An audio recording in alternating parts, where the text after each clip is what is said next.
खरं तर आज शिवजयंती आहे, राज्यभर शिवजयंतीचा उत्साह पाहायला मिळतोय. आपण देखील साताऱ्यात जाऊन आलात, आता सोलापूरमध्ये आलेला आहात. काय सांगाल, काय शुभेच्छा आहेत शिवजयंतीच्या, कशा पद्धतीने? मी अखंड देशाचे आराध्य दैवत राजा शिवछत्रपतींची आज जयंती आहे आणि या जयंतीच्या उत्सवाच्या निमित्तानं देशभर ही जयंती साजरी होते. आणि छत्रपती शिवाजी महाराजांनी स्वतःच्या कर्तृत्वानं जो आदर्श आपल्या सगळ्यांच्या समोर ठेवलेला आहे, या जयंतीच्या निमित्तानं आपण त्यांचे विचार, त्यांचा आदर्श घेऊन पुढे जाण्याचा एक चेतना या जयंतीतनं आपण घेऊन जात असतो. आणि त्याच प्रचंड मोठ्या उत्साहानं आज महाराष्ट्रभर शिवजयंती होते. सकाळी मी सातारमध्ये गेलो. खास करून सोलापूरच्या शिवजयंतीचा एक आनंद वेगळा असतो, एक सोहळा वेगळा असतो आणि ते आपल्या सगळ्यांना पाहायला मिळतं की अख्खं शहर या शिवजयंती उत्सवामध्ये सहभागी होतं आणि यातून राजा शिवछत्रपतींचा जो विचार आहे, जे आदर्श आपल्यासमोर आहे, तो यातून तरुण आणि युवा पिढीमध्ये खऱ्या अर्थानं संचारला जातो.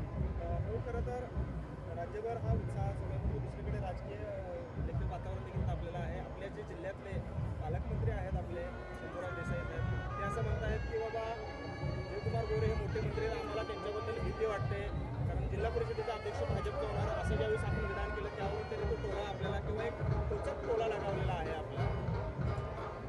कुणाला काय वाटतं हा ज्याचा विषय आहे. मी भारतीय जनता पक्षाचा कार्यकर्ता आहे आणि भारतीय जनता पक्षाचा कार्यकर्ता म्हणून मला माझ्या पक्षाचा जिल्हाध्यक्ष व्हावा जिल्हा परिषदेचा, हे वाटणं साहजिक आहे आणि ते मला वाटतं आणि ते मी वाटलं म्हणून व्यक्त झालो.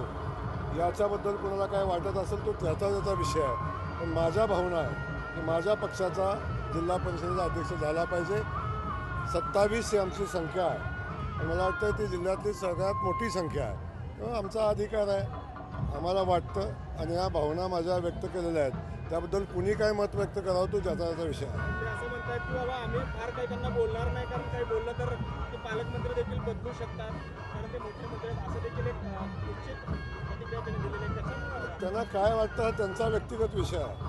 तेव्हा मला काय वाटतं मी सांगितलेलं आहे की मी भारतीय जनता पक्षाचा कार्यकर्ता आहे. भारतीय जनता पक्षाच्या कार्यकर्त्यांना ताकद देणं हे माझं काम आहे. भारतीय जनता पक्षाच्या उभ्या राहिलेल्या निवडणुकीतल्या लोकांना मदत करणं, त्यांना पाठबळ देणं माझं कर्तव्य आहे आणि या कर्तव्याच्या भावनेतून मी काम करत असताना अनेक लोकांना चांगलं आणि वाईट वाटू शकतं, परंतु तो निवडणुकीचा भाग आहे. महायुती म्हणून आम्ही सोबत आहोत. मी आजही सांगतो, महायुती म्हणून पुढे जाण्याची आमची भूमिका आहे आणि याही पुढे जाऊन तशी परिस्थिती आली तर भारतीय जनता पक्षाचा अध्यक्ष व्हावा म्हणून सगळे प्रयत्न आम्ही करू.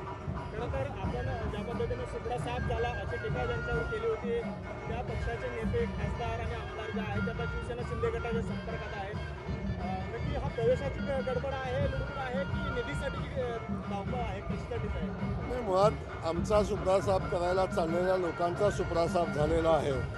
त्यामुळं आता ते सावली कुठंतरी शोधतायत आणि ती सावली शिंदेसाहेबांच्या रूपानं मिळते का बघतायत, आणखीन कुणाच्या रूपानं मिळते का हे बघतील. पण अशी सावली कुठंही मिळणार नाही आणि जे त्यांच्या मनात आहे, जे त्यांना वाटतंय ते घडणारही नाही.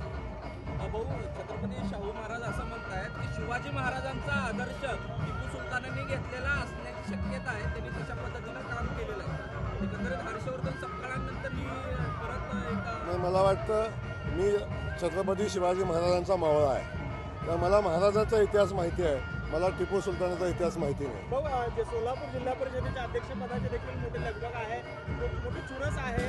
केव्हापर्यंत नाव डिक्लेअर होईल आणि काय एकंदरीत परिस्थिती आहे, कुठल्या तालुक्याकडे जाईल अध्यक्ष? अजिबात सोलापूरच्या जिल्हा परिषदेच्या अध्यक्षपदाची चुरस नाही. भारतीय जनता पक्ष आमचा अनुशासित पक्ष आहे आणि भारतीय जनता पक्षाचं शीर्ष नेतृत्व जो निर्णय घेईल ते आमचे कार्यकर्ते शिरसंवाद मानून काम करतील. तेव्हा असा कुणाची शिफारस आजपर्यंत माझ्याजवळ पोचली नाही आमच्या श्रेष्ठींच्याकडे पोचलेली आहे.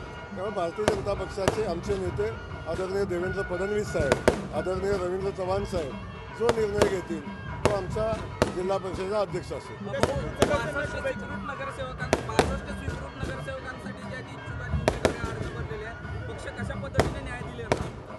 हे बिलकुल भारतीय जनता पक्षाच्या कार्यकर्त्यांची संख्या खूप मोठी आहे. जवळजवळ माझ्या हिशोबानं तर 62,000 झाले असतील, पण किमान 500 लोक आमची भारतीय जनता पक्षाची इच्छुक आहेत. दुर्दैवानं सगळ्यांना न्याय द्यायची इच्छा आहे, पण दुर्दैवानं तो न्याय देणं शक्य नाही. 90 जागा आहेत. या 9 जागामध्ये जास्तीत जास्त संघटनेच्या लोकांना आणि वेगवेगळ्या क्षेत्रातल्या लोकांना न्याय द्यायचा प्रयत्न आम्ही करू आणि त्याची यादी आम्ही श्रेष्ठींच्याकडे पाठवलेली आहे. उद्या सकाळी ती यादी श्रेष्ठींच्याकडून येईल आणि आम्ही जाहीर करू. 5 वर्षासाठी स्वीकृत सदस्य राहतील का? काही आणि वर्ष माझं तर मत आहे की 2.5 वर्षासाठी असावं. मी श्रेष्ठींच्या कानावर घातले. उद्या सकाळपर्यंत त्यांचा निर्णय येईल. एबीपी माझा, उघडा डोळे बघा नीट.